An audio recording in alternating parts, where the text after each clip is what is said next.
Devocional Diário Café com Deus Pai por Júnior Rostirola, 16 de março. Ele está cuidando de você. Sabemos que Deus age em todas as coisas para o bem daqueles que o amam, dos que foram chamados de acordo com o seu propósito. Livro de Romanos, capítulo 8, versículo 28. Diversas vezes na Bíblia, Jesus diz: não se preocupe, não fique ansioso, ou tenha o bom ânimo. No entanto, simplesmente pedir a uma pessoa que está passando por momentos difíceis que pare de ficar preocupada e ansiosa raramente ajuda. Você já viu alguém escolher ficar ansioso? Então, por que Jesus diria isso às pessoas? As palavras dele são muito mais profundas do que isso. Sua intenção é fazer-nos compreender que todas as coisas estão sob seu controle, por isso não há motivo para maiores preocupações. Basta confiarmos em seu cuidado e provisão para a nossa vida.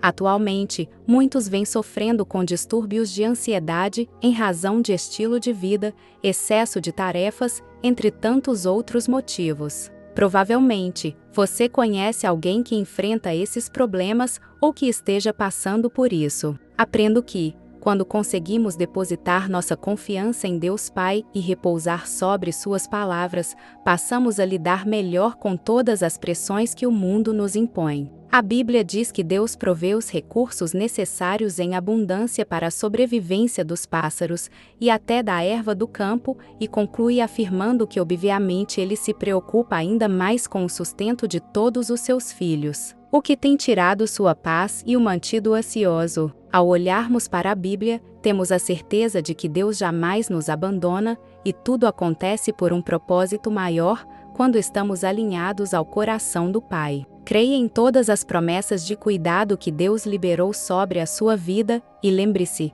tudo coopera para o seu bem. Frase do dia: um conquistador se apropria das promessas de Deus sobre a sua vida. Leitura bíblica, livro de Marcos capítulo 15. Palavra-chave: cuidado. Marcos capítulo 15. E, logo ao amanhecer, os principais sacerdotes, com os anciãos, e os escribas, e todo o sinédrio, tiveram conselho. E, amarrando Jesus, o levaram e entregaram a Pilatos. E Pilatos lhe perguntou: tu és o rei dos judeus? E ele, respondendo, disse-lhe: tu o dizes. E os principais sacerdotes o acusavam de muitas coisas. Porém ele nada respondia. E Pilatos o interrogou outra vez, dizendo: nada respondes? Vê quantas coisas testificam contra ti. Mas Jesus nada mais respondeu, de maneira que Pilatos se maravilhava. Ora, no dia da festa costumava soltar-lhes um preso qualquer que eles pedissem. E havia um chamado Barrabás, que,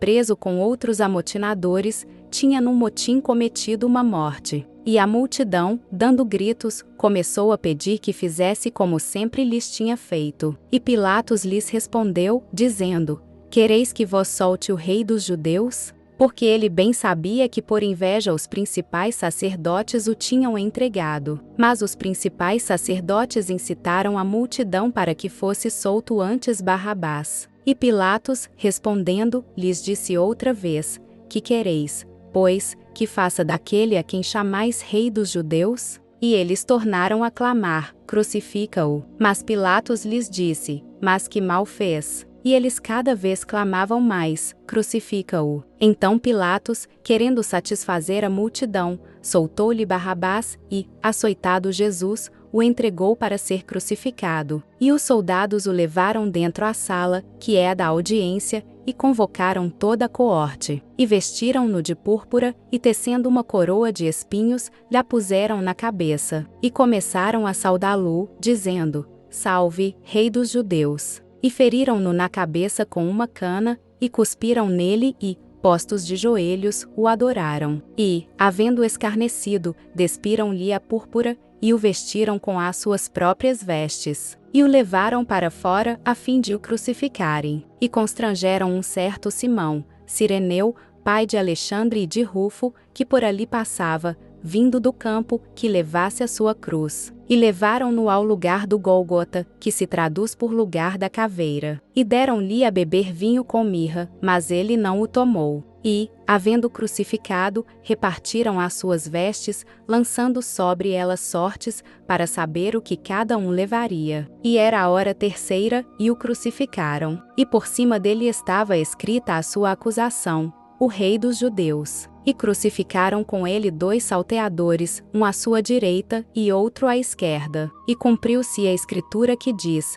e com os malfeitores foi contado. E os que passavam blasfemavam dele, meneando as suas cabeças, e dizendo: tu que derrubas o templo, e em 3 dias o edificas, salva-te a ti mesmo, e desce da cruz. E da mesma maneira também os principais sacerdotes, com os escribas, diziam uns para os outros, zombando: salvou os outros, e não pode salvar-se a si mesmo. O Cristo, o Rei de Israel, desça agora da cruz, para que o vejamos e acreditemos. Também os que com ele foram crucificados o injuriavam. E, chegada a hora sexta, houve trevas sobre toda a terra até a hora nona. E, à hora nona, Jesus exclamou com grande voz, dizendo: Eloi, Eloi, lama sabactane, que, traduzido, é: Deus meu, por que me desamparaste? E alguns dos que ali estavam, ouvindo isto, diziam: eis que chama por Elias. E um deles correu a embeber uma esponja em vinagre e,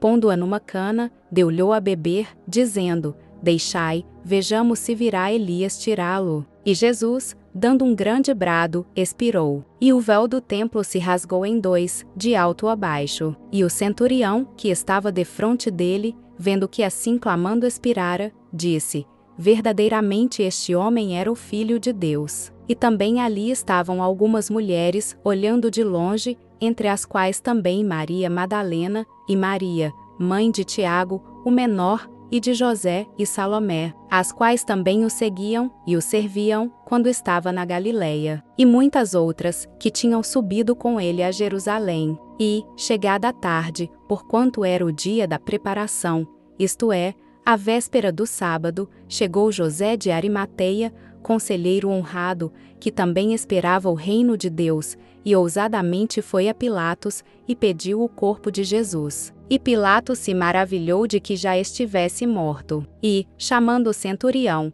perguntou-lhe se já havia muito que tinha morrido. E, tendo-se certificado pelo centurião, deu o corpo a José, o qual comprara um lençol fino e, tirando-o da cruz, envolveu-o no lençol e o depositou num sepulcro lavrado numa rocha. E revolveu uma pedra para a porta do sepulcro. E Maria Madalena e Maria, mãe de José, observavam onde o punham.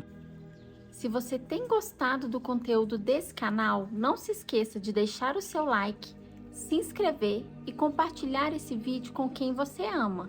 Te espero no próximo vídeo. Até lá!